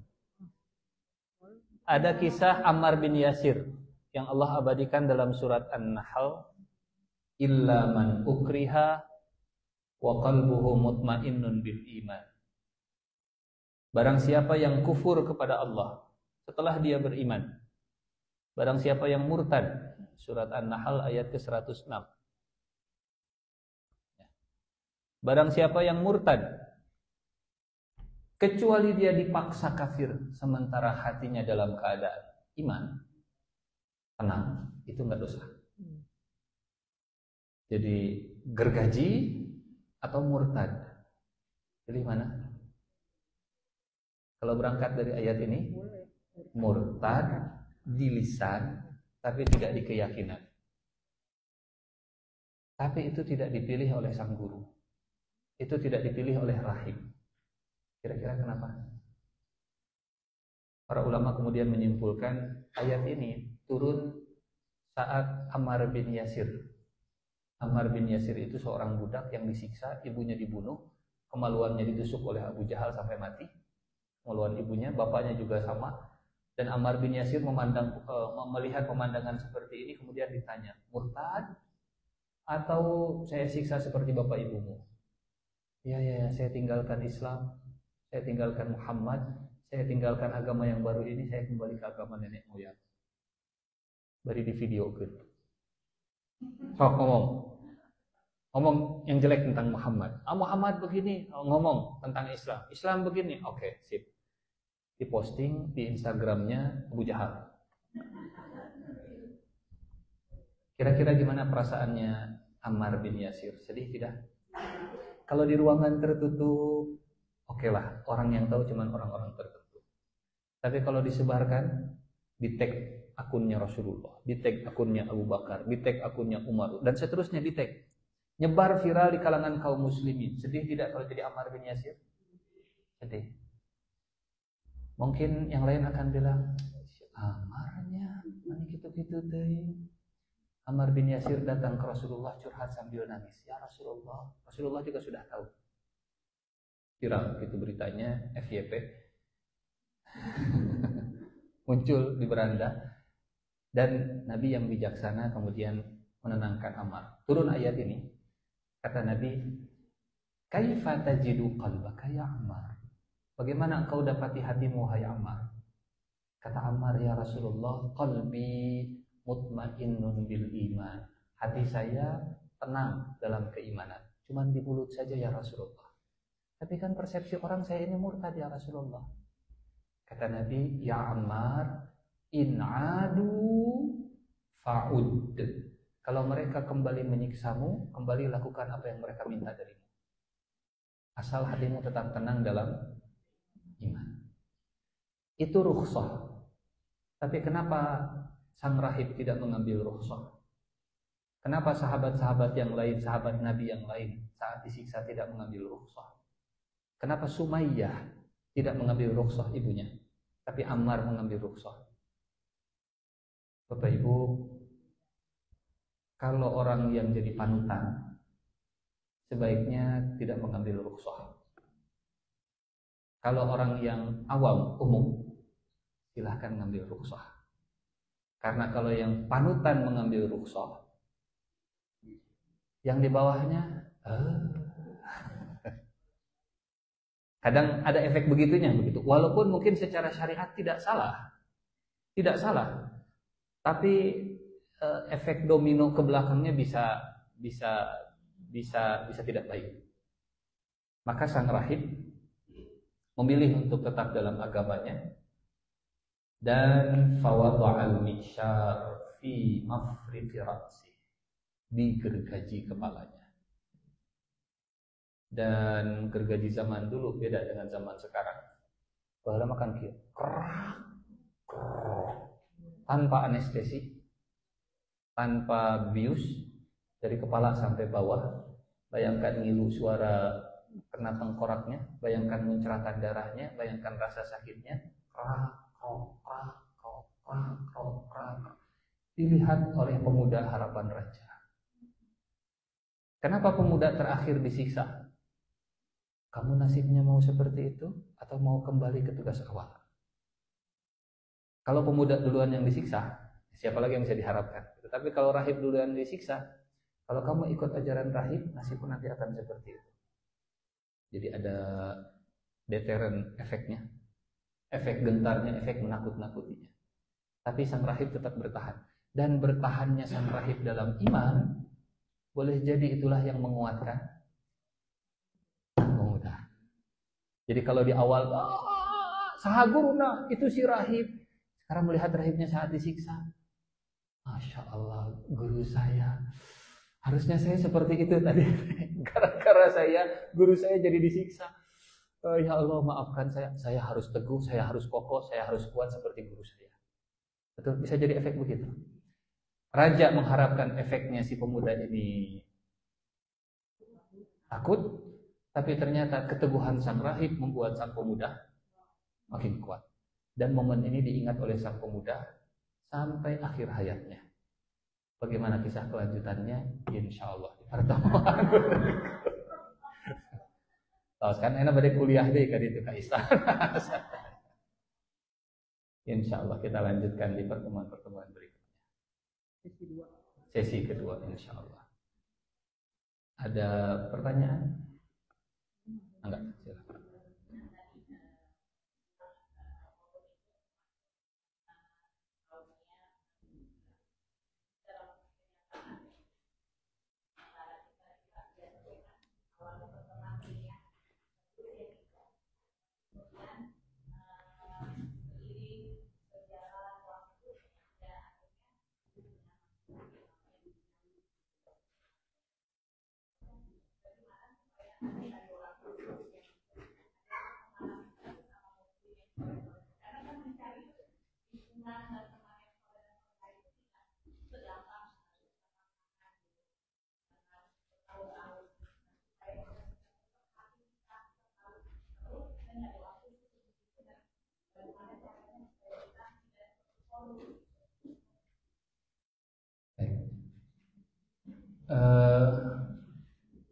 Doa Nabi Sulaiman itu doa yang ada dalam Al-Quran. Itu juga salah satu doa yang dianjurkan untuk dibaca. An-Naml ayat 19 ya. Di surat surat Al-Kahfi ada ayat begini. Hikmah dari kisah pemuda Kahfi buat Nabi, buat sahabat dan buat kita semua. Surat Al-Kahfi ayat ini hikmah utamanya. Auzubillahi minasyaitonirrajim. Wasbir nafsaka ma'al ladzina yad'una rabbahum bil ghadati wal 'ashiyyi yuriduna wajhah wa la ta'du 'ainaka 'anhum turidu zinatal hayatid dunya. Sabarkan dirimu bersama dengan orang yang senantiasa berdoa pagi dan sore. Begitu artinya. Sabarkan dirimu, kuatkan dirimu, tabahkan dirimu untuk tetap bersama dengan orang yang senantiasa berdoa di pagi dan sore hari. Dan jangan palingkan matamu dari mereka karena kamu mengejar perhiasan dunia. Ini yang tadi disampaikan. Kadang mengejar perhiasan dunia membuat kita berpaling dari lingkaran orang-orang soleh. Dan doanya doa apa? Iya, doa pagi, doa sore. Ya, doa pagi, doa sore. Jadi doa pagi, doa sore itu membuat kita selalu bertahan dalam lingkaran kebaikan. Mau ditambah dengan doanya Nabi Sulaiman, baik, gitu ya. Dan di akhir doa pagi, doa sore, walaupun ini tidak dari hadis, tapi redaksinya itu baik dan bagus. Allahumma innaka ta'lamu anna hazihil quluba qad ijtama'at ala mahabbatik wa taqat ala ta'atik wa tawahadat ala da'watik. Itu doa yang menyatukan hati, mengikat kebersamaan, kemudian menjaga dari perpecahan dan seterusnya. Fawassitillahumma rabitataha, ya Allah, kuatkanlah ikatan hati di antara kami. Wa adim muddaha, langgengkanlah kasih sayang di antara kami. Wahdiha subulaha, bimbinglah hati kami, jalan hati kami. Wamla'ha binurikal ladzi la yakhbu, isilah hati kami dengan cahayamu yang tidak pernah hilang. Washrah suduraha bifaidil imani bik, dan lapangkanlah dada kami dengan limpahan iman kepadamu. Wa jamili tawakkuli alaik, berikanlah kepada kami dengan keindahan tawakal kepadamu, dan seterusnya dan seterusnya. Jadi berangkat dari ayat ini, menjaga kebersamaan dengan lingkaran orang soleh itu doa pagi dan doa sorenya dijaga. Wallahu a'lam bishawab. Ada lagi? Kalau buat anak misalnya, bisa nggak pakai doa ini ya? Buat anak itu maksudnya konteksnya sama seperti yang itu, yang itu. Saya kira sama ya. Rasanya ya, wallahu a'lam. Apalagi? Maksudnya orang tua mendoakan buat anaknya gitu. Maka mungkin kalau anak kan kalau sudah mengejar dunia kan suka lupa gitu kan. Nah, sebagai orang tua yang punya kekhawatiran banyak gitu, nah, caranya mungkin dengan yang doa biasa lah, mungkin apakah ada doa untuk apa ya? Karena sebenarnya kalau yang saya tadi konteks parenting, konteks yang dari mulai seperti konteks parenting, tapi ini antara guru yang dengan kasusnya seperti anak saya gitu, dia sebenarnya penghafal Quran gitu, penghafal Quran, pengabdian, tapi ketika dia masuk ke ekonomi syariah, nah jadi terlalu banyak ekonomi lah maksudnya ya. Jadi materi bisnis gitu, nah ketika dia duniawinya sekarang yang ininya gitu. Selama orang tua masih mendoakan kebaikan untuk anak, pada akhirnya doa orang tua akan diijabah Allah Subhanahu wa taala. Gitu. Walaupun mungkin untuk kieu begitunya, kadang kieu heula euy deui. Punten, ini cerita paling ekstrim di dalam Al-Quran.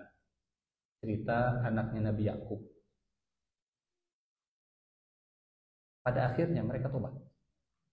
Pada akhirnya mereka rukun lagi. Pada akhirnya mereka guyup. Pada akhirnya mereka kembali ke jalan yang benar. Tapi setelah berapa lama? Ketika orang tuanya terus-terusan menyayangi anaknya, walaupun mungkin anaknya nggak sayang ke orang tuanya, itu kan cerita ekstrim dalam Al-Quran. Walaupun anaknya Nabi Yakub yang 10 teh selalu bilang, bapak mah stres, bapak mau mikiran Gus Paeh wae, bapak mau mikiran Yusuf, apa Yusuf mah sudah tidak ada.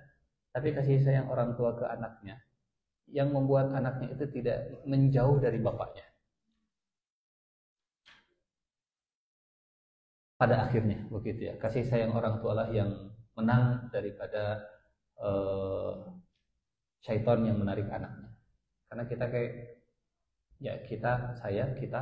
kita pada akhirnya semua sedang bertempur. Kita yang menang atau setan yang menang. Jangan sampai membuat setan menang.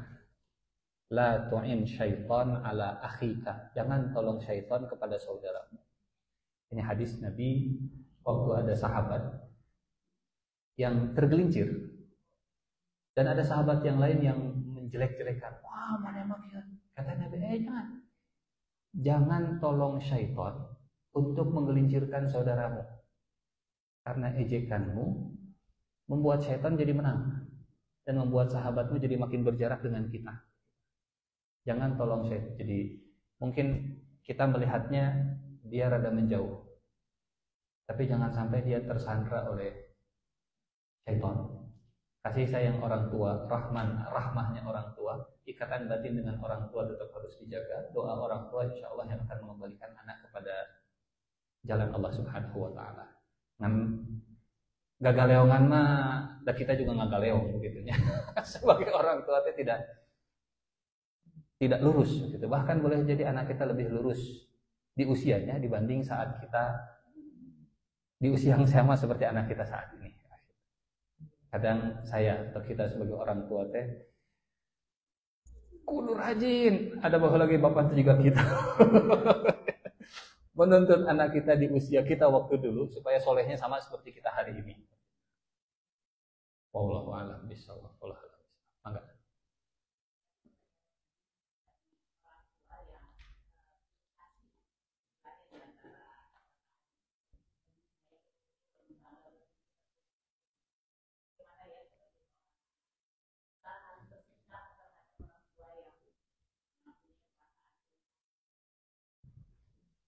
Rabbi firli walidayya ya eta.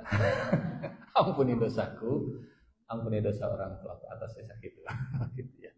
Rabbi firli walidayya, dan sayangi mereka seperti mereka menyayangiku. Allah punya cara terbaik begitu. Misalnya ada orang tua yang ke anaknya begini, "Gablok, mama, nah digablok saya, ini teh saya." Warhamhuma ya Allah, kama rabbayani shaghira. Sayangi orang tua saya seperti mereka menyayangi saya. Kata orang tua, tong ngadoa kitu, nyoma tong ngagaplok atuh hari kitu. Sayangi saya seperti orang tua saya menyayangi saya waktu kecil. Wallahu a'lam bishawab. Cuman itu mungkin yang saya tahu gitu ya. Bapak-bapak man, pas. Cukup kita tutup dengan doa kifaratul majlis. Subhanakallahumma wa bihamdika asyhadu an la ilaha illa anta astaghfiruka wa atubu ilaik. Assalamualaikum warahmatullahi wabarakatuh.